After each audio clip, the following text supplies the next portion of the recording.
یا ایتھا النفس المطمئنہ، اے وہ جان جو مطمئن رہی. یہ تو اس کا لفظی ترجمہ ہوا، لیکن جیسا کہ میں نے عرض کیا انسانی نفسیات کے بہت ہی اہم حقائق ہیں جو اس ایک لفظ کے پردے میں چھپے ہوئے ہیں.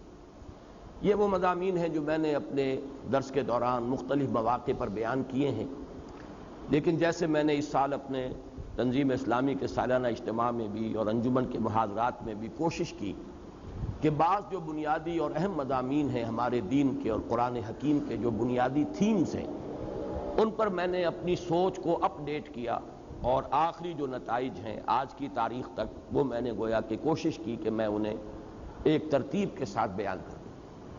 وہی بات میں کرنا چاہتا ہوں اس نفس مطمئنہ کے حوالے سے. نفسیات انسانی کے ضمن میں بعض حقائق جو پہلے وقتاً فوقتاً بیان ہوئے ہیں آج ذرا انہیں ترتیب کے ساتھ اگرچہ اختصار ملحوظ رہے گا.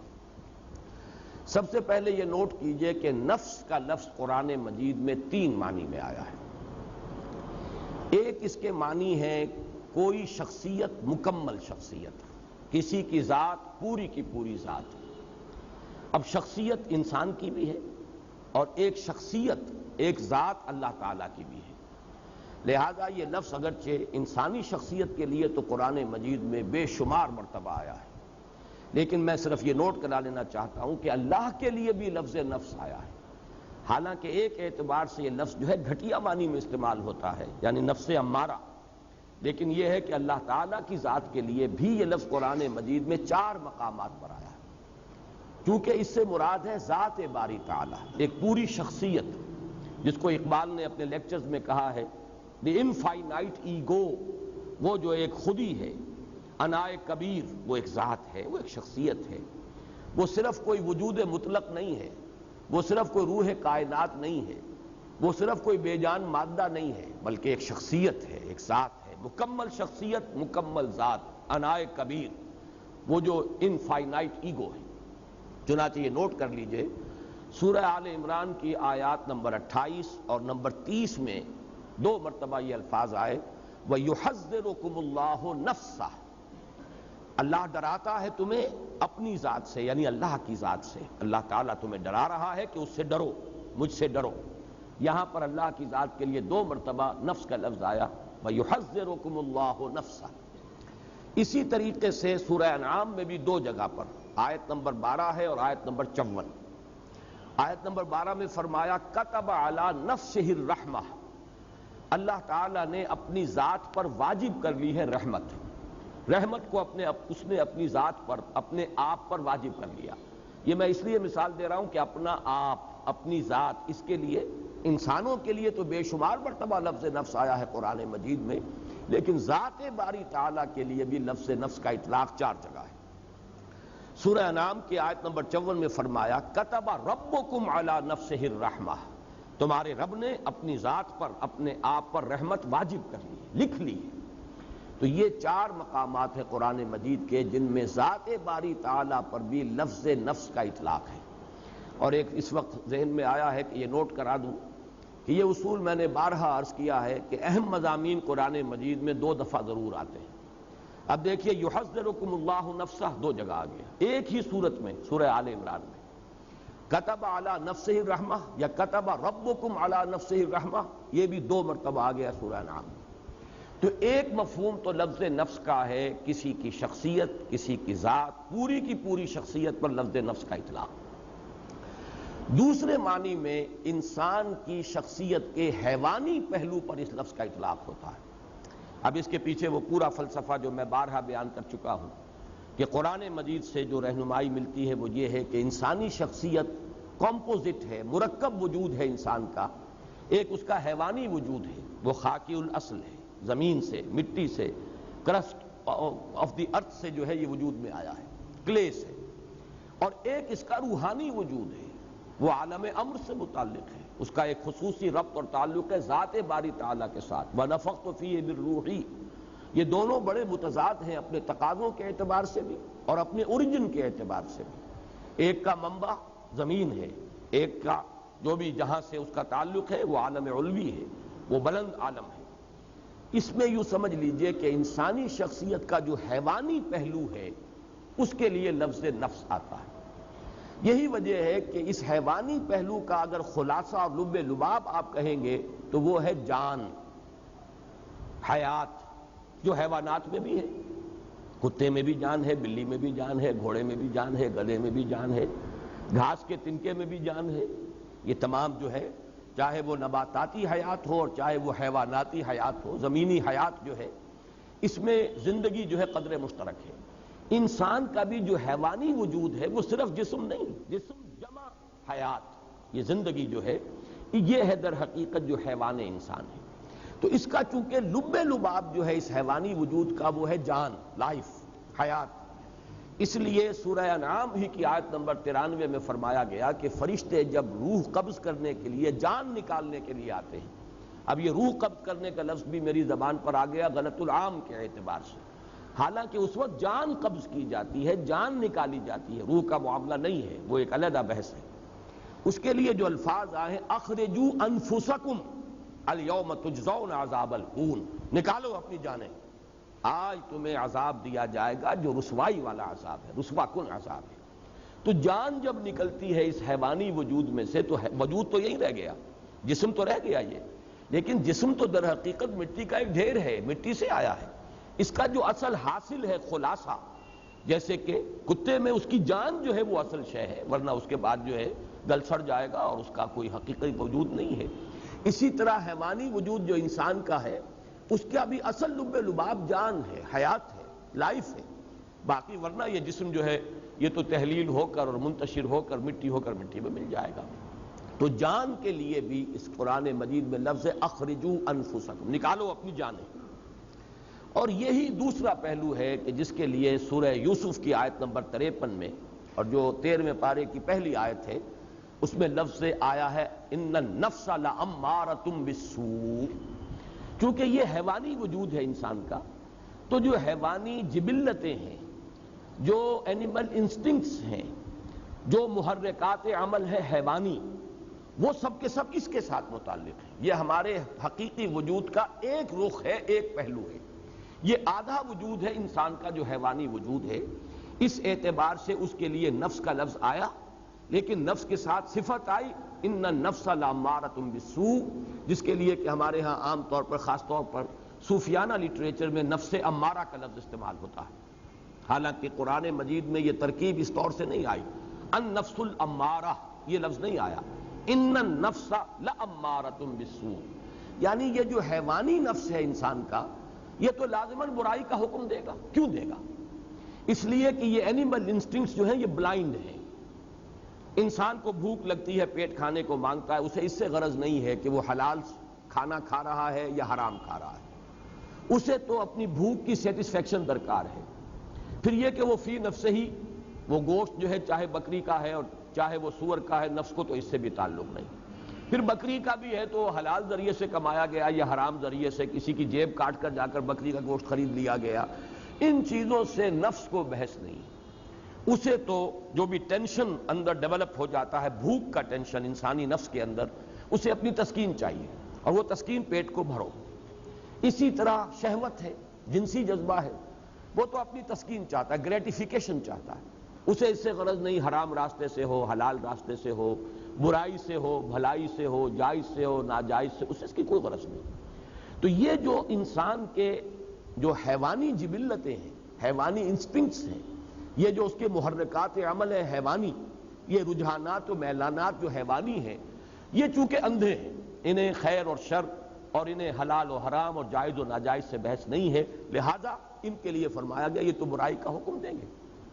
پھر ان کے اندر بعض وہ جبلتیں بھی ہیں، جیسے کہ ایڈلر نے جس کو کہ آئیڈینٹیفائی کیا، دی ارج ٹو ڈومینیٹ، انسان چاہتا ہے کہ غلبہ حاصل کرے، دوسروں پر تفوق، حب تفوق۔ اب اس میں بھی انسان اندھا ہو جاتا ہے، جائز راستے سے ہو، ناجائز سے ہو، لوگوں کے حقوق تلف کر کے ہو، لوگوں پر اپنا جو ہے قہاری اور اپنے جبر کو مسلط کرنے سے ہو، لیکن چاہتا ہے انسان کہ اسے تفوق اور فوقیت حاصل ہو جائے۔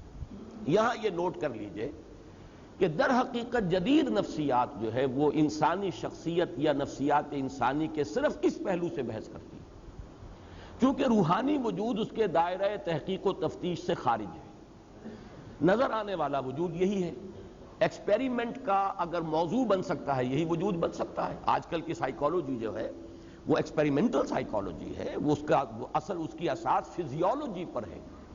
علم عضویات جو ہے انسان کے جو اعضاء ہیں ان کا وظائف الاعضاء یہ اس کی بنیاد ہے، اور اس کے لیے سائنٹیفک اب تحقیقات ہوتی ہیں. نظریاتی پہلو اس میں بہت کم رہ گیا ہے، اصل جو ہے عضویاتی پہلو ہے اور سائنٹیفک اور حقائق کے پہلو ہیں. تو ظاہر بات ہے اس کا موضوع بنے گا انسان کا یہ حیوانی وجود. یہی ہے کہ جس کو آپ دیکھ سکتے ہیں، اس کی تحلیل کر سکتے ہیں، اس کا تجزیہ کر سکتے ہیں. تو یہ جو موضوع ہے جدید نفسیات کا، اس میں کوئی شک نہیں کہ ماننا پڑتا ہے کہ بہت سے ماہرین نفسیات جو ہیں، جدید نفسیات کے ماہر، انہوں نے واقعتاً بڑی گہرائی میں مشاہدہ کیا ہے. اگرچہ جو اس پر انہوں نے پھر جو نظریات ڈیولپ کیے ہیں، چونکہ یکرخا مطالعہ ہے ان کا، انسان کی پوری شخصیت تو ان کے موضوع غور و فکر کا موضوع ہی نہیں ہے. انسان کا جو روحانی وجود ہے وہ ان کے دائرہ تحقیق و تجسس میں آتا ہی نہیں، لہذا وہ یک طرفی بات ہے. جیسے کہ دجال کے بارے میں، فتنہ دجالیت کے بارے میں کہا کہ وہ یک طرفہ ایک ترقی ہے انسان کی. مادی علم کی ترقی ہو رہی ہے، ٹیکنالوجی کی ترقی ہو رہی ہے، روحانیات و اخلاقیات جو ہیں وہ پستی میں چلے جا رہے ہیں. ایک آنکھ والا معاملہ ہے، وہ آنکھ خوب کھلی ہوئی ہے. چاہے وہ فرائیڈ ہو، چاہے وہ ایڈلر ہو، چاہے وہ میکڈوگل ہو، چاہے وہ ینگ ہو، چاہے وہ مارکس ہو، ان تمام مفکرین نے نفسیات انسانی کا جو جائزہ لیا ہے تو ایکویٹی آف آبزرویشن جس کو ہم کہیں گے، ایکویٹی آف ویژن، دیکھا بہت ہے، بہت ایکیوٹلی مشاہدہ کیا، اس میں کوئی شک نہیں. لیکن یہ کہ اس پر پھر جو نظریات انہوں نے بنائے ہیں میں ان کی تائید نہیں کر رہا، اس وقت جو تحسین کر رہا ہوں وہ صرف ان کے گہرے مشاہدے کی. لیکن یہ کہ یہ بات نوٹ کر لیجئے کہ ان کا یہ سارا مطالعہ انسان کی حیوانی نفسیات سے متعلق ہے. انسان کی اصل انسانی نفسیات جن کو ہم کہہ سکتے ہیں کہ وہ انسان کے روحانی وجود سے متعلق ہیں، اس کے ضمن میں وہ در حقیقت ان کی تحقیق اور جستجو کا میدان ہے ہی نہیں. اب تیسری بات نوٹ کیجئے کہ اصلاً اسلام اور قرآن نے جو ہدایت ہمیں دی ہے اس کے بارے میں پہلی بات تو میں عرض کر چکا ہوں کہ یہ کمپوزٹ وجود ہے، حیوانی وجود اور ایک روحانی وجود. لیکن قرآن سے ہمیں یہ معلوم ہوتا ہے کہ ایک حقیقت اور ہے انسان کے اندر جو ان دونوں کے بین بین ہے. انسان کا ایک وجود روحانی وجود، ایک حیوانی وجود. حیوانی داعیات، حیوانی محرکات، حیوانی رجحانات، حیوانی میلانات، حیوانی محرکات عمل، روح اس کے تقاضے، اس کی پل، وہ بلندی کی طرف لے جانا چاہتی ہے انسان کو، یہ پستی کی طرف لے جانا چاہتے ہیں انسان کو. لیکن ان دونوں کے مابین ایک پل اپورڈ ہے، ایک پل ڈاؤن ورڈ ہے. دونوں کے مابین ایک اور لطیف حقیقت ہے انسانی وجود کی جس کو کہا جاتا ہے قلب. اب یہ لطیف حقیقت کا جو لفظ میں نے استعمال کیا ہے، صوفیہ اسی کو استعمال کرتے ہیں لطائف. لطائف ثلاثہ کا میں قائل ہوں کہ قرآن مجید سے مجھے ان کا ثبوت ملا ہے. بعض صوفیہ نے لطائف خمسہ، لطائف ستہ، وہ اور بھی کچھ چیزیں ہیں کہ جن پر گفتگو کی ہے. لیکن بہرحال میں یا تو یہ کہ یہ سمجھ لیجئے کہ میں اپنے قصور فہم کا اعتراف کر رہا ہوں. بہرحال مجھے قرآن مجید کے اندر ان کا سراغ نہیں ملا. نفس جس کے بارے میں پوچھ چکا، اور جدید ماہرین نفسیات کی ساری گفتگو، بحث، تفتیش، تجسس وہ صرف اسی سے متعلق ہے. لطیفہ روح جو بلند ہے اور لطیفہ قلب. اب میں آپ کو پہلے یہ عرض کر دوں کہ ان کا ایک بڑا ہی ایک ربط قائم ہوتا ہے جو فرائیڈ نے جو 3 لیولز معین کیے ہیں انسانی شخصیت کے.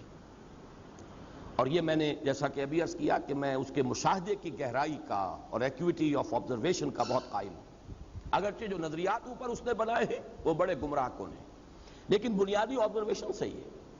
انسانی نفس میں اس کے محرکات کے اعتبار سے 3 لیولز آئیڈینٹیفائی کیے فرائیڈ نے. لوئسٹ ہے اڈ اور لیبیڈو. اڈ یا لیبیڈو یہ کیا ہے؟ یہ حیوانی جبلتیں، حیوانی تقاضے، انسان کا جو حیوانی وجود ہے اس کا جو میلان ہے، اس کا جو رجحان ہے، یہ کیا ہے؟ اڈ اور لیبیڈو، جس کا تعلق ہے بطن سے، فرج سے، حیوانی تقاضوں سے. اس سے بلند تر سطح پر وہ کہتا ہے ایگو، خودی. کوئی اور شے ہے جو کنٹرول کرتی ہے لیبیڈو کو، اڈ کو، لیبیڈو کو کنٹرول کرنے والا کوئی ہے انسان کے اندر جس کو وہ ایگو سے تعبیر کرتا ہے. اور اس سے اوپر ایک اور شے کو آپ نے مشاہدہ کیا اور اس کو وہ تعبیر کرتا ہے سپر ایگو. اس ایگو سے اوپر بھی ایک ایگو ہے، ایک اور بلند تر خودی ہے ایک خودی عام ہے اور ایک خودی اس سے بھی بلند ہے، سپر ایگو۔ اس سپر ایگو کی جو توجیہ اس نے کی ہے وہ گمراہ کن ہے، لیکن میں جو اس وقت اس کی طرف تعریف کر رہا ہوں وہ اس اعتبار سے کہ 3 لیولز کو جو اس نے آبزرو کیا اور آئیڈینٹیفائی کیا، یہ بھی اس کے مشاہدے کی گہرائی جو ہے اور اس کے اوپر دلالت کرتا ہے۔ ان لطائف ثلاثہ جو کورسپونڈنگلی قرآن مجید میں آئے ہیں، وہ نفس امارہ یا حیوانی نفس، یہ ہے اِڈ یا لیبیڈو۔ ایگو یہ قلب ہے، لطیفہ قلب، اور سپر ایگو یہ در حقیقت لطیفہ روح ہے۔ یہ 3 لطائف ہیں انسان کے اندر۔ اب نوٹ کیجئے اس کو، روح کا مسکن ہے قلب، روح مکین ہے قلب کی، اور باقی پورا وجود حیوانی جو ہے وہ گویا کہ وہ انسان کے اِڈ یا لیبیڈو سے عبارت ہے، وہ نفس امارہ ہے۔ اب قرآن مجید جو ہمارے سامنے حقائق بیان کرتا ہے، ان کو اگر اس ترتیب سے میں بیان کروں تو یوں ہے کہ قلب منبع ارادہ ہے۔ ہمارے وجود میں ارادہ جو ہے اس کا منبع اور سرچشمہ دل ہے، قلب ہے۔ وہ جو غالب نے کہا جانتا ہوں ثواب طاعت و زہد پر طبیعت ادھر نہیں آتی، دل نہیں مانتا، دل نہیں راغب ہو رہا، دل مان جائے تو بس پھر تو ہر معاملہ درست ہو جائے گا۔ یہ دل جسے ہم کہتے ہیں یہ قلب منبع ارادہ ہے۔ البتہ اس قلب کے اوپر، اور دیکھیے لفظ قلب کیا ہے، قلب کا مادہ ہے جس کے معنی ہے بدلنا۔ جیسے اس دل کو میں نے بارہا عرض کیا ہے، یہ ہمارے جسم کا ایسا عضو ہے یہ قلب، اسے کبھی آرام نہیں ہے، باقی تمام اعضاء کو آرام ملتا ہے، ہمارے تمام خلیات جو ہیں انہیں آرام ملتا ہے، دماغ بھی آرام کرتا ہے، کم سے کم 2-3 گھنٹے سوتا ہے، نہ خواب دیکھتا ہے نہ کچھ اور سوچتا ہے، لیکن یہ کہ اس کے بعد اس کا آرام پورا ہو جاتا تو خواب دیکھنا شروع کر دیتا۔ آپ سو رہے ہیں لیکن خواب دیکھ رہا ہے، وہ دماغ چل پڑا اس کی مشین، لیکن کچھ عرصہ اسے آرام کا درکار ہے، سوائے اس قلب کے کہ اس کے آرام کا مطلب موت ہے، فزیکل ڈیتھ۔ لہذا یہ ہر وقت کبھی سکڑ رہا ہے اور کبھی وہ پھیل رہا ہے، اس کے لیے ہر وقت تبدیلی کی کیفیت ہے، تو اس سے بھی ایک اس کے لفظ کا مناسبت قائم ہوتی ہے اس کی حقیقت کے ساتھ۔ اس قلب کے اوپر 2 اثرات پڑتے ہیں، ایک طرف روح کے اثرات پڑ رہے ہیں اور دوسری طرف نفس امارہ کی پل ہے اس پر، اور اس کو صحیح تر تعبیر کریں گے ہم ایمانی حقائق کی روشنی میں کہ یہ قلب جو ہے اس کے اندر روح انسانی ہے، جو روح ربانی ہے حقیقت کے اعتبار سے، نفخت فیہ من روحی۔ یا تو یہ قلب جو ہے شفاف آئینے کے مانند ہوتا ہے جس میں سے اس روح کے انوار چھن چھن کر پورے وجود کو نورانی بنا دیتے ہیں۔ نفس امارہ کی گرفت نہیں ہے قلب پر، بلکہ جو انوار روح ہیں، روح کے انوار وہ قلب کے آئینے میں سے، شفاف آئینے میں سے چھن چھن کر باہر آ رہے ہیں اور پورے وجود کو منور کر دیا ہے۔ یا یہ ہے کہ اِڈ یا لیبیڈو نفس امارہ کا اتنا تسلط ہو گیا ہے قلب پر، اس کی شہوت، اس کی خواہشات، اس کی دنیاوی جو تمنائیں اور آرزویں ہیں، طول عمل ہے، اس سب نے اس قلب کو سیاہ کر دیا، یا جیسے حدیث میں آتا ہے قلب کو بند کر دیا۔ حضور نے باقاعدہ مٹھی بند کی۔ انسان جب گناہ کرتا ہے تو ایک داغ پڑ جاتا ہے، پھر گناہ کرتا ہے پھر دوسرا داغ پڑ گیا، توبہ کرتا ہے تو دھل جاتا ہے داغ، توبہ نہیں کرتا تو داغ پر داغ، یہاں تک کہ اسے ہم یہ بھی کہہ سکتے ہیں کہ وہ سیاہ ہو جاتا ہے۔ اگر سیاہ ہو گیا ہے تو اب روح جو ہے اندر دفن ہو گئی، اس کا نور اب نکل کر وجود انسانی میں سرایت نہیں کر سکتا۔ اب یہ ظلمت ہی ظلمت ہے، تاریکی ہی تاریکی ہے، وجود حیوانی جو ہے اس کے اندر اب کوئی نورانیت باقی نہیں رہے گا۔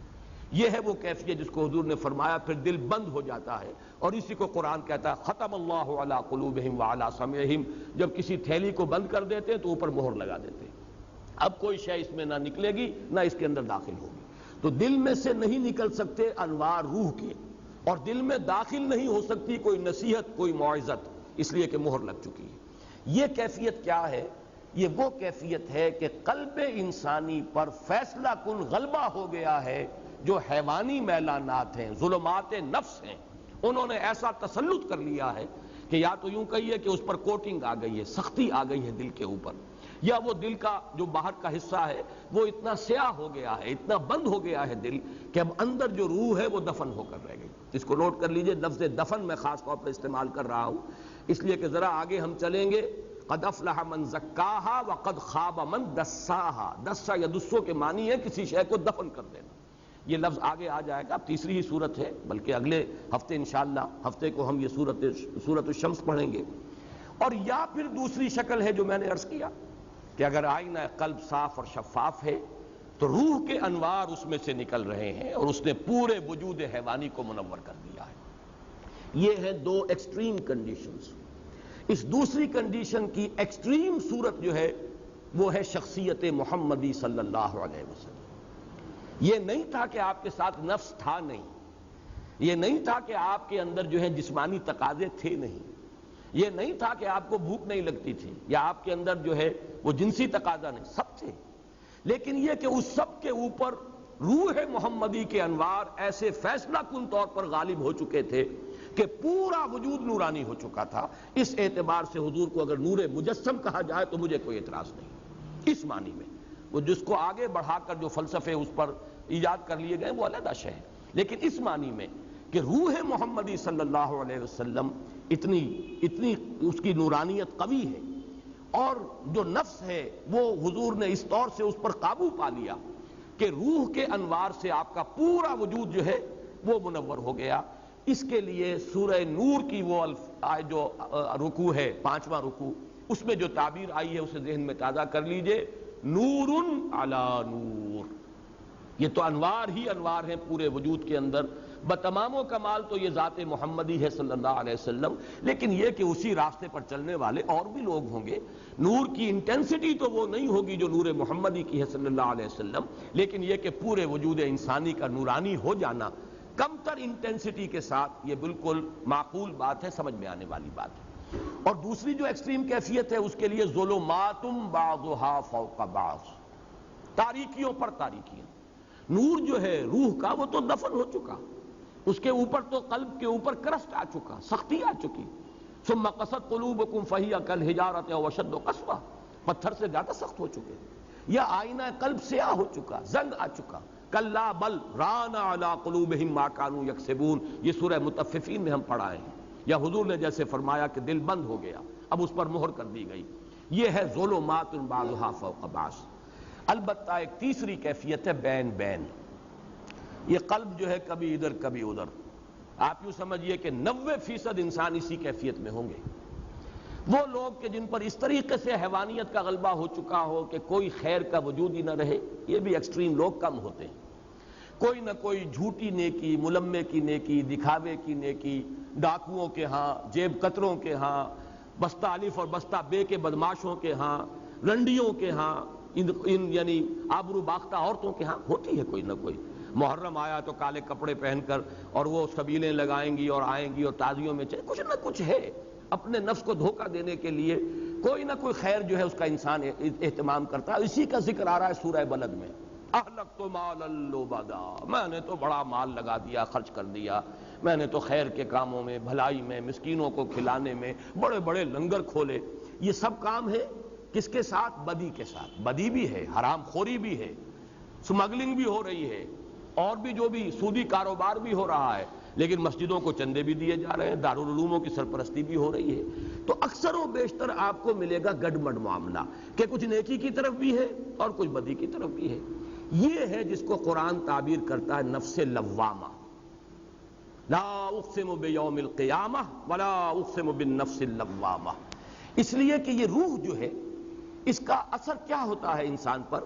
یا تو مثبت اثر ہے، نیکی کی طرف کھینچتی ہے، اس لیے کہ اس کا منبع جو ہے وہ خیر کل ہے، ذات باری تعالیٰ سے اس کا تعلق ہے تو خیر کی طرف بلائے گی. دوسرے یہ، اور اسی اعتبار سے مغرب کے فلسفے میں ڈیوائن سپارک کا جو لفظ آتا ہے ادب میں، انسان کے اندر ایک روح ملکوتی ہے، ایک شعلہ ملکوتی ہے. حیوانات سے ممتاز ہو جاتا ہے انسان اس اعتبار سے کہ انسان کے اندر ایک شعلہ ملکوتی موجود ہے، ڈیوائن سپارک موجود ہے. حیوان کوئی ایسا نہیں ہوگا، کوئی کتا اپنی ہڈی پر دوسرے کتے کو بس پڑتے نہیں آنے دے گا. لیکن انسان ہو سکتا ہے کہ ایک روٹی اس کے پاس ہو اور کوئی اور بھوکا آئے تو وہ آدھی اس کو دے دے یا چوتھائی دے دے، کچھ نہ کچھ دے دے. معلوم ہوا کہ انسان حیوان سے ممیز ہے، انسان کے اندر کوئی اور شے ہے، حیوانی جبلتوں اور حیوانی تقاضوں سے بلندتر کوئی حقیقت انسان کی ہے، جس کو کہ مغرب کے ادیبوں نے بھی مانا اور اسے کہا ہے کہ وہ ڈیوائن سپارک ہے. بہرحال نفس، یہ جو روح ہے انسان کے اندر، اس کا مثبت تقاضا کیا ہے؟ خیر کی طرف دعوت، اور منفی اس کا مظہر کیا ہے؟ جب انسان کسی برے کام کا ارتکاب کرتا ہے تو ملامت، اسی کو آپ کہتے ہیں کانشنس، اسی کو آپ کہتے ہیں ضمیر، اسی کو قرآن نے کہا ہے نفس لوامہ، لا اقسم بیوم القیامہ ولا اقسم بالنفس اللوامہ، یہ نفس لوامہ ہے۔ تو گویا کہ یہ جو ہماری صوفیانہ اصطلاحات ہیں، نفس امارہ، نفس امارہ سے مراد ہمارا حیوانی وجود جو بلائنڈ ہے، اسے خیر شر سے، حلال حرام سے، جائز ناجائز سے کوئی بحث نہیں۔ اگر یہ غالب آ گیا تو ظلمات بعضها فوق بعض، کوئی ملمے کی نیکی بھی نظر نہیں آئے گی، جھوٹ موٹ کی بھی کوئی روشنی نظر نہیں آئے گی۔ اور دوسرا کیا ہے؟ اگر انسان کچھ خیر کی طرف بھی چلتا ہے اپنی روح کے تقاضے کے تحت، اور اگر کوئی برا کام کرتا ہے، نفس کا غلبہ ہو گیا، شہوات کا غلبہ ہو گیا، خواہشات کا غلبہ ہو گیا، بری حرکت سرزد ہو گئی، تو پھر اندر سے وہ روح جو ہے ملامت کرتی ہے، وہ ضمیر جو ہے، مائی کانشنس از بائٹنگ می، میرا ضمیر مجھے ملامت کر رہا، یہ نفس لوامہ ہے۔ اس کو تعبیر کرتے ہیں یہ نفس کی اس سے ایک بہتر اور اعلیٰ تر شکل ہے۔ بلند ترین شکل جو ہے وہ نفس مطمئنہ، جبکہ انسان کی روح کو تمکن حاصل ہو جائے وجود انسانی پر۔ نفس ہے لیکن نفس اب انسان کو ڈکٹیٹ نہیں کر سکتا، غلط راستے پر نہیں لے جا سکتا، جس کو حضور نے تعبیر کیا ہے، چونکہ اس کی کامل مثال میں عرض کر چکا ہوں، صرف ذات محمدی ہے صلی اللہ علیہ وسلم، کہ حضور نے جب فرمایا کہ ہر انسان کے ساتھ ایک شیطان ہوتا ہے، اور کسی نے بڑی ہمت کی جو پوچھ لیا کہ حضور کیا آپ کے ساتھ بھی شیطان ہے؟ آپ نے فرمایا ہاں ہے، لیکن میں نے اسے مسلمان کر لیا، یعنی وہ شیطان بھی ہے، وہ نفس بھی ہے، لیکن میں نے اسے مسلمان کر لیا، میرا اس کے اوپر کنٹرول ہے، میں قابو یافتہ ہوں، اور جب قابو یافتہ ہوں تو میری روح جو ہے اس کے انوار میرے پورے وجود کو منور کیے ہوئے ہیں۔ یہ ہے وہ کیفیت جس کو نفس مطمئنہ۔ یہاں اب میں چاہتا ہوں کہ اس کے ساتھ دوسرا لفظ اب ایڈ کریں، مطمئنہ سے مراد کیا ہے؟ یا ایتھا النفس المطمئنہ۔ ابھی تک میں نے عرض کیا ہے کہ نفس کا لفظ مکمل شخصیت کی توجیہ کے لیے بھی آتا ہے، تعبیر کے لیے، نفس ہمارے صرف حیوانی وجود کے تقاضے کے لیے بھی آتا ہے، جس کا خلاصہ اور لب لباب ہے ہماری جان، اور اسی معنی میں وہ نفس امارہ کا لفظ استعمال ہوتا ہے۔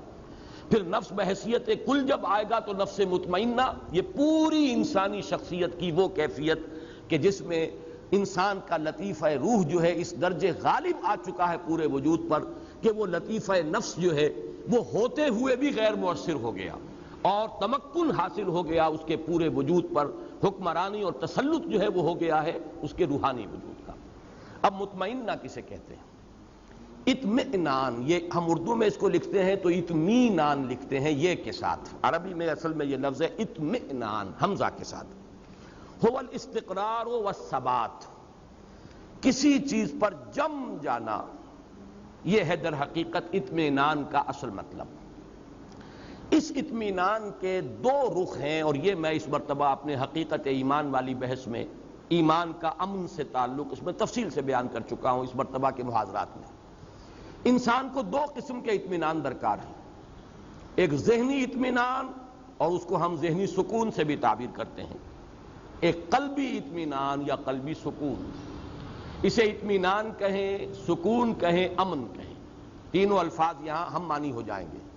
ذہنی اطمینان، قلبی اطمینان، ذہنی سکون، قلبی سکون، ذہنی امن اور قلبی امن۔ ذہنی امن کیا ہے؟ اس کائنات کے جو اصل بنیادی حقائق ہیں ان پر انسان کا دل ٹھک جائے، اللہ ہے، ہست اللہ ہے، مجھے یقیناً اس کے حضور میں جانا ہے، میں وہیں سے آیا ہوں، انا للہ و انا الیہ راجعون، میری اصل زندگی آخرت کی زندگی ہے، مرنے کے بعد جی اٹھنا ہے۔ یہ جب ہے ہو جاتا ہے، اب اس میں شکوک نہ رہے، شبہات نہ رہے، وہ بات نہ ہو کہ ان نظن الا ظنا وما نحن بمستيقنين، گمان سا تو ہوتا ہے لیکن یقین نہیں ہوتا، یہ نہیں، بلکہ جسے کہا گیا سورہ حجرات میں انما المؤمنون الذين آمنوا بالله ورسوله ثم لم يرتابوا، پھر شک ہرگز نہ کرے۔ یہ ہے ذہنی اطمینان، انسان کو معلوم ہے میں کہاں سے آیا ہوں، کہاں جا رہا ہوں، مبدأ و معاد، جس کے لیے میں نے وہ شعر سنایا بارہا کہ اگر یہ انسان کو معلوم نہیں تو اس کی مثال اس بے لنگر کے جہاز کی سی ہے. ایک ایسا مسافر جسے یہی معلوم نہیں میں چلا کہاں سے تھا، میرا گھر کہاں ہے اور جا کہاں رہا تھا، جس کی یادداشت کہیں میموری جو ہے اس کی کہیں اثناء سفر میں اس کی زائل ہو گئی، اسے یاد ہی نہ رہا. اس کی کیفیت کیا ہے؟ نہ ہاتھ باغ پہ ہے نہ پا ہے رکاب میں. البتہ یہ کہ وہ رخش عمر جو ہے وہ چل رہی ہے. رو میں ہے رخش عمر، کہاں دیکھیے تھمے، کیا معلوم کہاں جا کے رک جائے گی. یا جس کی بہتر تعبیر یہ ہے کہ نہ ابتدا کی خبر ہے نہ انتہا معلوم، رہا یہ وہم کہ ہم ہیں تو یہ بھی کیا معلوم. یہ اسکیپٹسزم ہے، ایگنوسٹسزم ہے، لا ادریت ہے، ارتیابیت ہے، اس شکوک ہیں، شبہات ہیں، کسی شے پر یقین نہیں. یہ ذہنی خلجان ہے انسان کا. اور قلبی اطمینان کیا ہے؟ قرآن مجید کی اصطلاح میں اس کا نام ہے زوال خوف و حزن. نہ خوف رہے نہ حزن رہے. کچھ نہیں ہوگا جب تک کہ اللہ کا اذن نہ ہو. وہ میرا مولا ہے، ہوا مولانا، تو کس بات کا خوف؟ جو ہوگا خیر ہوگا، اس لیے کہ بیدک الخیر، اللہ کے ہاتھ میں خیر ہی خیر ہے، تو ڈر کس کا؟ اور جو کچھ ہوا اس کے کیے سے ہوا، اس کے فیصلے سے ہوا، اس میں یقیناً خیر ہے. راضی برضائے رب، اللہ کی رضا پر انسان راضی ہے. زوال خوف و حزن یہ ہے قلب کا اطمینان. تو نفس مطمئنہ اصل میں اسے کہا جائے گا. یہ در حقیقت معرفت اور ایمان ہی کی انٹینسٹی کا نام ہے. اسی کے لیے دوسری اصطلاح احسان ہے. احسان اس کا عملی پہلو ہے اور اس کی داخلی کیفیت جو ہے وہ اطمینان والی، ذہن بھی مطمئن اور دل ٹھکا ہوا، دل بھی قائم. اس کے اندر خوف اور حزن کے کیفیتیں جو ہیں وہ سوائے جیسے کہ میں نے کل عرض کیا تھا ایک طبعی سا اثر. اگر کسی چیز نے کاٹا ہے، ایک دم ہاتھ جو ہے آپ کا ہل گیا، درد محسوس ہوا، ٹھیک ہے، یہ طبعی اثر ہے اس کا. لیکن نفسیاتی اثر نہیں کہ اس کی وجہ سے کوئی غم لاحق ہو جائے، کوئی انسان کے اوپر جو ہے مایوسی کی کیفیت طاری ہو جائے، کوئی زبان سے اللہ کے لیے شکوہ اور شکایت کے الفاظ نکل جائیں، نالا و شیون، یہ نہیں، بلکہ یہ کہ اس کے اوپر ضبط ہے مکمل. یہ ہے در حقیقت زوال خوف و حزن. الا ان اولیاء اللہ لا خوف علیہم ولا هم یحزنون. تو اب یوں سمجھیے کہ لفظ احسان، لفظ مرتبہ ولایت، الا ان اولیاء اللہ لا خوف علیہم ولا هم یحزنون، یہ دونوں مساوی ہیں نفس مطمئنہ کی. جو کیفیت اس لفظ احسان میں ہے، جو کیفیت مرتبہ ولایت کی ہے، وہی نفس مطمئنہ ہے. البتہ اب آخری بات جو اس کے لیے میں عرض کرنا چاہتا ہوں وہ یہ ہے، اس صورت میں خاص تعلق کیا ہے اس نفس مطمئنہ کا. یا ایتھا النفس المطمئنہ، اس کا تعلق اس صورت کے ساتھ کیا ہے وہ نوٹ کر لیجئے. اب میں نے عرض کیا تھا اس سورہ مبارکہ یعنی سورۃ الفجر کی بنیادی مرکزی اہم ترین آیات کیا ہیں؟ فَأَمَّا الْإِنسَانُ إِذَا مَا ابْتَلَاهُ رَبُّهُ فَأَكْرَمَهُ وَنَعَّمَهُ فَيَقُولُ رَبِّي أَكْرَمَنِ وَأَمَّا إِذَا مَا ابْتَلَاهُ فَقَدَرَ عَلَيْهِ رِزْقَهُ فَيَقُولُ رَبِّي أَهَانَنِ. اور میں نے کل لفظ ایک استعمال کیا تھا کہ پینڈولم ہے.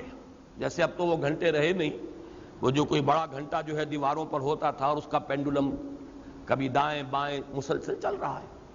یہ پینڈولم سمجھیے کہ انسان پر جو حالات وارد ہوتے ہیں اس دنیا میں، اگر خوشگوار حالات ہیں، کھانے کو فراوانی سے مل رہا ہے، آسائش ہے، آرام ہے، شہرت بھی اچھی ہے، دنیا میں عزت بھی ہے، اب خوش ہے انسان، دل کی کلی کھلی ہوئی ہے. ذرا تکلیف آ گئی، ذرا مصیبت آ گئی، تنگی آ گئی، کوئی اور کسی اعتبار سے نقصان ہو گیا، اب انسان پر گھٹن طاری ہو گئی اور اس کی ایک مایوسی کی سی کیفیت طاری ہو گئی. یا تو پھولے نہیں سما رہا یا مایوس ہو گیا. یہ ہے پینڈولم. جتنا جتنا اس پینڈولم کا سوئنگ زیادہ ہوگا اتنا ہی انسان معرفت سے محروم اور حقیقت سے محجوب ہے. یہ انورسلی پروپورشنل ہوگا معاملہ. جتنی معرفت میں بلندی ہوگی، ترقی ہوگی، پینڈولم کا سوئنگ کم ہو جائے گا، یہاں تک کہ معرفت کا ایک مقام وہ آئے گا چٹان کے مانند انسان کھڑا ہوگا، کوئی کیفیت اس پر اثر انداز نہیں ہو رہی. جیسے چٹان ہے، کوئی بہت منہ زوردار دریا ہے اور اس کی موجیں آ کر تھپیڑے لگا رہی ہیں، اس چٹان کو کوئی نقصان نہیں، اس پر کوئی اثر نہیں. یا کوئی بڑا سا پتھر بھی آ گیا لڑکتا ہوا پانی کے اندر، دریائے کنہار میں تو نظر ہی آ جائے گا آپ کو، لیکن اس چٹان سے کیا کرے گا؟ سر پھوڑے گا اور خود چل دے گا، خود ٹوٹ جائے گا. چٹان کو کچھ نہیں کہہ سکتا. وہ چٹان کے مانند بدلتے ہوئے حالات میں انسان اگر قائم ہے، یہ ہے نفس مطمئنہ. خوشی آ گئی تو ٹھیک ہے، اللہ کا فضل ہے، اللہ کا شکر ہے، لیکن یہ کہ اس کے اوپر اترانا، فرح فخور، نہیں، یہ کیفیت نہیں ہو سکتی۔ اسی طرح تکلیف آ گئی، اللہ کی طرف سے ہے، آزمائش ہے، اس میں بھی میرا کوئی خیر مضمر ہے۔ اگر کوئی عزیز فوت ہو گیا، اللہ کی شے تھی، اللہ نے لے لی، جیسے کہ میں نے کئی مرتبہ آپ کو سنایا، میرے والد مرحوم نے اپنا مشاہدہ بیان کیا، حالانکہ وہ کوئی زیادہ مذہبی شخصیت نہیں تھے، خاص طور پر یہ تصوف کے کوچے میں ان کا کوئی بھی ان کا گزر نہیں تھا، لیکن ایک بزرگ تھے ہمارے حصار میں، جو میرا قصبہ ہے، ذاتی میری پیدائش کا مقام بھی ہے، اور وہیں تقریباً یوں سمجھیے کہ زندگی کے 15 برس گزرے ہیں۔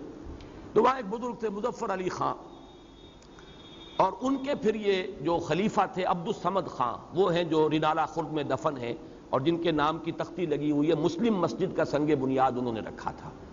ان کے جو بزرگ تھے، ان کے جو مرشد تھے مظفر علی خان، ان کا مشاہدہ والد صاحب نے خود بتایا ہے۔ 1919 میں غالباً کوئی پلیگ آئی تھی یا کوئی بہت بڑا انفلوئنزا آیا تھا، بڑی ایک وبائی کیفیت تھی۔ 2 جوان بیٹے ان کے، اور یہ کیمبل پور کی طرف کے پٹھان تھے، یعنی سرخ و سفید رنگت کے بڑے خوبصورت 2 بچے، ایک دن ایک گیا، اگلے دن دوسرا گیا۔ والد صاحب کہتے ہیں کہ میں ان کے پاس گیا ہوں، خیال تھا یہ کہ کچھ دیکھیں گے، لوگ تعزیت کر رہے ہوں گے، لیکن ان کا چہرہ جیسے ہمیشہ دمکتا ہوا ہوتا تھا ویسے ہی دمکتا ہوا اس دن بھی تھا۔ کوئی تعزیت کرتا تھا تو کہتے بھائی ٹھیک ہے، کوئی بات نہیں، اللہ کی چیز تھی، اللہ نے لے لی، وہ کہیں ختم تو نہیں ہو گئے، اللہ کے ہاں چلے گئے ہیں۔ یعنی یہ کہ موت زندگی کا وقفہ ہے، یعنی آگے بڑھیں گے دم لے کر، جہاں میں اہل ایمان صورت خورشید جیتے ہیں، ادھر ڈوبے ادھر نکلے، ادھر ڈوبے ادھر نکلے، فرق کیا ہے؟ آپ کا بچہ امریکہ چلا گیا ہے، آپ کو کوئی رنج اور افسوس تو نہیں ہوتا۔ اسی طریقے سے اگر بچہ فوت ہو جائے تو وہ کہیں ختم تو نہیں ہو گیا، وہ چلا گیا، ایک دوسرے عالم میں منتقل ہو گیا۔ صرف یہ کہ امریکہ اسی عالم کی ایک جگہ ہے اور وہ عالم دوسرا ہے، وہ انسین ہے، وہ ہمارے لیے اس وقت غیب کے پردے میں جو ہے وہ مستور ہے۔ یہ کیفیت ہے اصل میں نفس مطمئنہ۔ میں اس کے لیے آج 4 آیتیں آپ کو سنانا چاہتا ہوں۔ یہ پینڈولم کا سوئنگ جو ہے اس کو ذہن میں رکھیے۔ سورہ بنی اسرائیل کی آیت نمبر 83، وَإِذَا أَنْعَمْنَا عَلَى الْإِنسَانِ أَعْرَضَ وَنَأَىٰ بِجَانِبِهِ، جب ہم اس انسان پر نعمتوں کی بارش کرتے ہیں تو اعراض کرتا ہے، ہمیں بھول جاتا ہے، پہلوت ہی کر جاتا ہے۔ وَإِذَا مَسَّهُ الشَّرُّ كَانَ يَئُوسًا، اور جب کوئی تکلیف آتی ہے بالکل مایوس ہو کر، چرمر ہو کر رہ جاتا ہے کہ اب کوئی اس کی زندگی میں نہ کوئی عزم ہے نہ ارادہ ہے، کمر ہمت ٹوٹ گئی۔ یہ ہے وہ جو میں جس کو کہہ رہا ہوں پینڈولم کا سوئنگ۔ اسی طرح سورہ شورى میں فرمایا وَإِذَا أَذَقْنَا الْإِنسَانَ مِنَّا رَحْمَةً فَرِحَ بِهَا، جب ہم انسان کو اپنے پاس سے رحمت کا مزہ چکھاتے ہیں تو فرح فخور اتراتا ہے، پھولے نہیں سماتا۔ وَإِن تُصِبْهُمْ سَيِّئَةٌ فَإِنَّ الْإِنسَانَ كَفُورٌ، اور اگر کوئی برائی ان پر آ جاتی ہے تو پھر انسان ناشکرا، بھول جاتا ہے کہ ہم نے کبھی اس پر احسان بھی کیا تھا، کوئی نعمت بھی اسے دی تھی، بھول گیا اور بالکل ناشکرا ہو گیا۔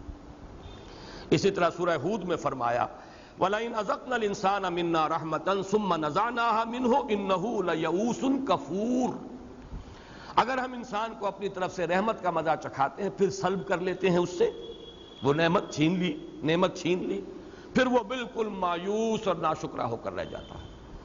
سورہ حامیم السجدہ میں فرمایا لا یسأم الانسان من دعاء الخیر وان مسہ الشر فیئوس قنوط، انسان خیر کی طلب میں تو لگا ہی رہتا ہے، مانگتا ہی رہتا ہے اللہ تعالیٰ سے، لیکن اگر کہیں تکلیف آ گئی تو پھر وہ بالکل مایوس، یئوس فعول کے وزن پر بالکل مایوس، اور اسی میں آپ کو معلوم ہے اسی کیفیت میں بہت سے لوگ خودکشی کر جاتے ہیں۔ یئوس کفور اور یئوس قنوط، بالکل نا امید، اللہ تعالیٰ کی رحمت سے بالکل آس توڑ دینے والا۔ یہ ہے اصل میں وہ پینڈولم کا سوئنگ۔ یہ سوئنگ جتنا زیادہ ہے انسان معرفت سے اتنا ہی محروم ہے، محجوب عن الحقائق۔ جتنی معرفت بڑھتی چلی جائے گی، ایمان کی روشنی سے باطن منور ہوتا چلا جائے گا، اتنا ہی یہ پینڈولم جو ہے اس کی سوئنگ کم ہو جائے گی، یہاں تک کہ ایک مقام وہ بھی ہے کہ چٹان کے مانند انسان کھڑا ہو۔ اگرچہ ہے تو وہ ایک گانا اور فلمی گانا، لیکن یہ کہ لا محالہ میرے ذہن میں وہ آ جایا کرتا ہے، اس لیے کہ غالباً وہ فلمی گانا نہیں ہے۔ ویسے یہ کہ پنکج ملک نے بھی گایا تھا اس کو، اور مجھے وہ بہت پسند ہے۔ اب تو اگرچہ سال بیت گئے، کبھی سننے کا موقع نہیں ہوا، لیکن سیگل کی آواز میں بھی سردی گرمی نرمی سختی ایک سانچے میں ڈھال، جگ میں چلے پون کی چال۔ جیسے ہوا چلتی ہے انسان دنیا میں ایسے رہے، ہوا متاثر نہیں ہوتی۔ سردی گرمی نرمی سختی، کبھی نرمی آ گئی کبھی سختی آ گئی، کبھی گرمی آ گئی کبھی سردی آ گئی، لیکن متاثر نہ ہو انسان۔ بازار سے گزرا ہوں خریدار نہیں، ایسے گزر جاؤ۔ یہی بات ہے جس کو مختلف پیرایوں میں کہا گیا ہے۔ کافر کی یہ پہچان کے آفاق میں گم ہے، اور مومن کی یہ پہچان کے گم اس میں ہے آفاق۔ ہوا جو ہے وہ اوپر ہی اوپر چل رہی ہے، وہ بدلتے ہوئے حالات سے زیادہ متاثر نہیں ہوتی، لیکن زیادہ صحیح لفظ اس کے لیے چٹان ہے۔ چٹان کے مانند انسان کی اندرونی شخصیت کھڑی ہوئی ہو، متاثر نہ ہو بدلتے ہوئے حالات سے۔ یہ ہے یا ایتھا النفس المطمئنہ، اس کے لیے وہ نوید ہے، اس کے لیے خوش آمدید تہنیت۔ ارجعی الی ربک راضیۃ مرضیہ، یہ الفاظ بارہا آئے ہیں۔ رضی اللہ عنہم ورضوا عنہ، اللہ ان سے راضی وہ اس سے راضی۔ دنیا میں بھی راضی برضائے رب تھے، اور آخرت میں بھی اللہ تعالیٰ انہیں راضی کر دے گا۔ وَلَسَوْفَ يُعْطِيكَ رَبُّكَ فَتَرْضَىٰ وَلَسَوْفَ يَرْضَىٰ، سورۃ اللیل ختم ہوگی اس پر، وَلَسَوْفَ يَرْضَىٰ، اور سورۃ الضحیٰ میں آئے گا وَلَسَوْفَ يُعْطِيكَ رَبُّكَ فَتَرْضَىٰ۔ بندے سے اللہ راضی اور بندہ اپنے رب سے راضی۔ اس دنیا میں راضی برضائے رب، بروں کشید ز پیچا کہ ہست و بود مرا، چہ اقدہا کے مقام رضا کشود مرا۔ دنیا میں اللہ کے رضا پر راضی رہو گے، اللہ وہاں تمہیں راضی کر دے گا۔ یا ایتھا النفس المطمئنہ ارجعی الی ربک راضیۃ مرضیہ فادخلی فی عبادی، اب داخل ہو جا میرے خاص بندوں میں، میرے مقربین بارگاہ میں، ان کے زمرے میں۔ صدیقین کا جو مقام ہے، جیسے کہ فرمایا گیا جو اللہ اور اس کے رسول کی اطاعت کو اپنے اوپر لازم کر لے، فَأُولَٰئِکَ مَعَ الَّذِينَ أَنْعَمَ اللَّهُ عَلَيْهِم مِّنَ النَّبِيِّينَ وَالصِّدِّيقِينَ وَالشُّهَدَاءِ وَالصَّالِحِينَ وَحَسُنَ أُولَٰئِکَ رَفِیقًا۔ آؤ اب تم شامل ہو جاؤ میرے ان بندوں میں، میرے جو خاص مقربین بارگاہ ہیں۔ وَادْخُلِي جَنَّتِي، اور داخل ہو جاؤ میری جنت میں۔ یہاں لفظ جنتی جو ہے یہ میرے نزدیک اس بلند ترین جنت کی تعبیر کے لیے لفظ آیا ہے، میری جنت۔ میں نے جیسا کہ کل عرض کیا تھا، اور اس کے لیے بھی آج میں حوالہ دینا چاہتا ہوں، اس لیے کہ ذہن میں آیا کہ وہ حوالہ بھی اس وقت نوٹ کرا دوں۔ جنت کے بارے میں قرآن مجید میں سورہ حدید میں تو فرمایا گیا اس جنت کا پھیلاؤ آسمان اور زمین جتنا ہے۔ سابقوا الی مغفرۃ من ربکم وجنۃ عرضها کعرض السماء والارض، مسابقت کرو، دوڑو، ایک دوسرے سے آگے نکلو اپنے رب کی مغفرت کے حصول کے لیے، اور اس جنت کے حصول کے لیے کہ جس کا پھیلاؤ، جس کا عرض جو ہے آسمان اور زمین جتنا ہے۔ یہاں پھر نوٹ کیجئے وہ اصول کے اہم مضامین قرآن مجید میں 2 دفعہ ضرور آتے ہیں۔ یہی آیت ہے صرف ایک لفظ، 2 الفاظ کے فرق کے ساتھ۔ سارعو، سابقو کے بجائے سارعو، مسارعت بھی یہی ہے، دوڑ میں ایک دوسرے سے آگے نکلنا۔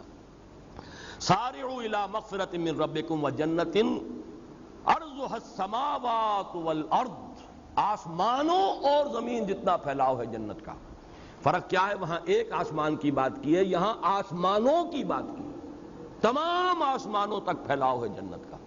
اس سے میرے اس مضمون کی تائید ہوتی ہے جو میں نے کل عرض کیا تھا کہ وہ جنت زمین سے اور اس مقام تک سدرۃ المنتہا تک اس کے مراتب ہیں۔ زمینی جنت عرضها السماوات والارض، زمین اور آسمان، اور آسمانوں میں 7ویں آسمان پر ہے وہ سدرۃ المنتہا، جس کے بارے میں فرمایا گیا اندہا جنت الماوا، وہ جنت الماوا اس کے قریب ہے، اس کے پاس ہے۔ تو یہ جنت کے مختلف مدارج اور ہیں، درجات ہیں کہ جو زمین سے لے کر اور وہ سدرۃ المنتہا تک پھیلے ہوئے ہیں۔ تو سارعوا الی مغفرۃ من ربکم وجنۃ عرضها السماوات والارض، ایک دوسرے سے آگے نکلو، دوڑو، ایک دوسرے سے مسابقت کرو، مسارعت کرو اپنے رب کی مغفرت کے حصول کے لیے، اور اس جنت میں داخلے کے لیے جس کا پھیلاؤ زمین سے آسمانوں تک ہے، جس کا عرض ہے آسمانوں اور زمین کو محیط۔ اللہم ربنا اجعلنا منہم، اللہ تعالی ہمیں ان میں داخل فرمائے۔ اللہم انا نسألک الجنہ ونعوذ بک من النار، آمین یا رب العالمین۔